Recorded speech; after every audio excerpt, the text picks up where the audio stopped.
యేసు రక్తము ప్రతి పాపము నుండి మనలను పవిత్రులముగా చేయును అని లేఖనం చెబుతుంది. అయితే ఎప్పుడైతే మనిషి రక్షణ పొందుతాడో, బాప్తిస్మం పొందిన తర్వాత ఆ వ్యక్తి క్రైస్తవుడు.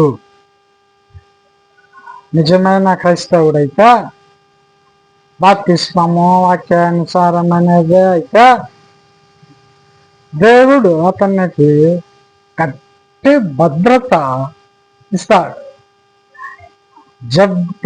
జెడ్ కేటగిరీ భద్రత. ప్రతి విశ్వాసం కూడా యోబు గ్రంథంలో దేవునితో అపవాది వాదిస్తూ, నా సేవకుడైన యోబును చూసివా అంటే, అవును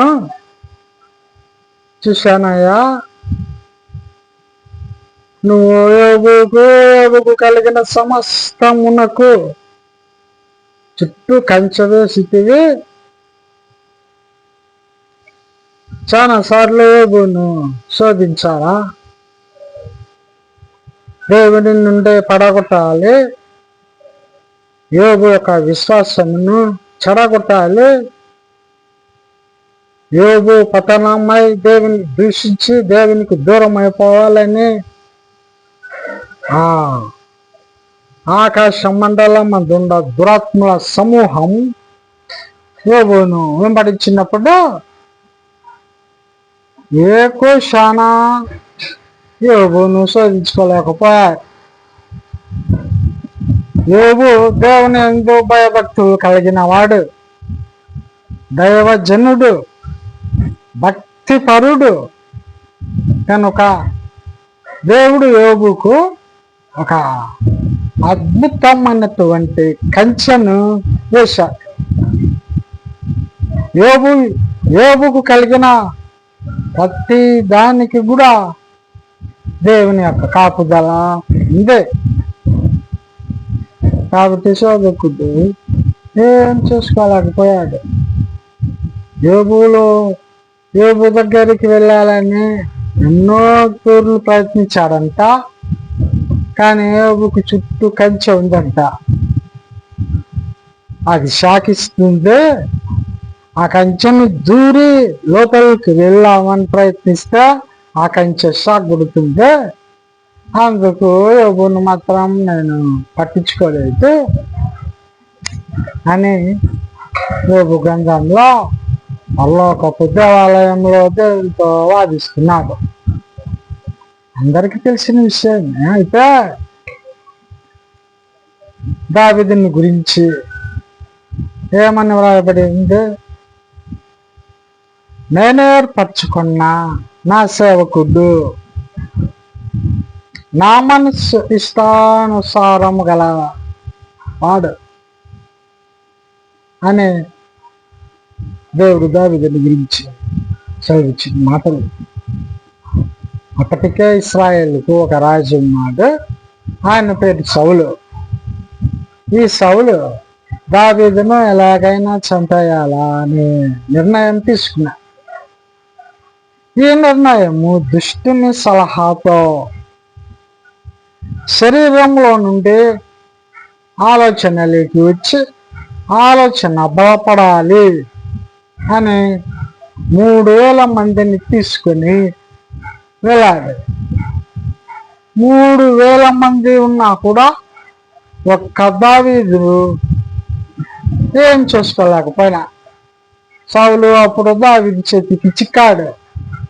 అప్పుడు దావీదు దగ్గర 600 మంది మాత్రమే సేవకులు.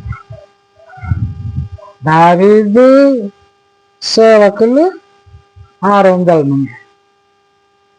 సౌలు ఎంత ఉండేవాళ్ళంతా 3000 మంది.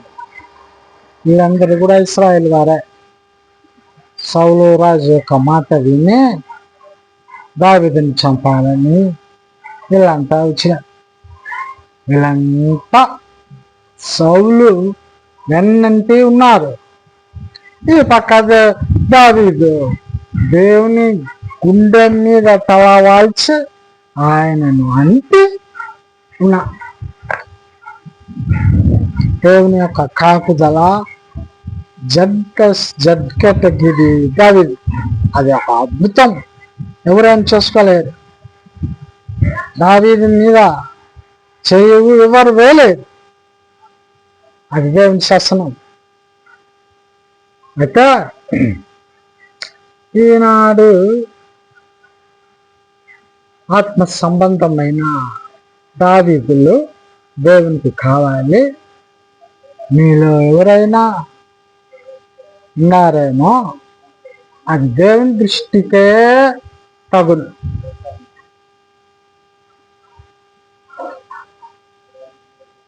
ఆయన సన్నిధిన పడి హృదయాలు అర్పించి ఆయన హృదయం ఆయన గుండె మీద తల వాల్చి ఉండేవాళ్ళు ఎవరో తప్పక వాళ్ళు దావీదులు, యెహోషువలు, ఏలియాలు, ఎలీషాలు, దానియేలు, షడ్రక్, మెషక్, అబేద్నెగోలు, సమూయేలు,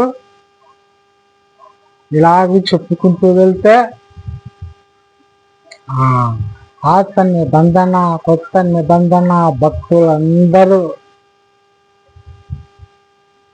ఆత్మీయంగా ఆయన చూస్తారా. యాకోబు అనే మనల్ని అందరిని ఉద్దేశించి యాకోబు పేరు పెట్టి పిలుస్తారు. ఎంతో సత్యం. నువ్వు దావీదు వైద్య నీకు జడ్కెటగిరి దేవుని భద్రత నీకు లభిస్తుంది. నువ్వు దేవుని వెన్నంటి ఉంటే దేవుడు నీ పక్షం వహించి ఉంటాడనే మాట సత్యం. ఆయన అబద్ధం మాట, ఆయన నిజమే మాట్లాడతాడు. ఆయన నోట అబద్ధం ఎన్నడూ రాదు. ఆయన సర్వ సత్యవంతుడు. ప్రేమైనటువంటి వారులారా, అందుకే అర్ధనార్థాన్ని అలవాటు చేసుకోవడం ప్రయత్నించండి. దావీదు ఎలా ప్రవర్తన కలిగి ఆయన దేవుని ఎలా స్థుతించాడో, ఎంత సమయం ఇచ్చాడో నాడు మనందరికీ ముఖ్యం. సమయాభావం ఉన్న సమయాన సద్వినియోగపరుచుకుంటాం. రాబోయే శ్రమ దినాలలో దేవుని చేత సంపూర్ణ రక్షణ కలిగి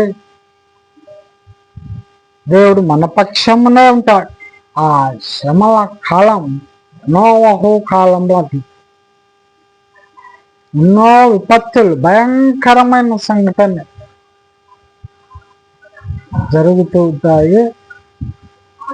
అన్నిటిలో ప్రార్థనే మనకి విజయం. దేవుని స్తోత్రం. వాక్యం ఉన్నవారు ప్రభు దీవించిన ఆమేన్.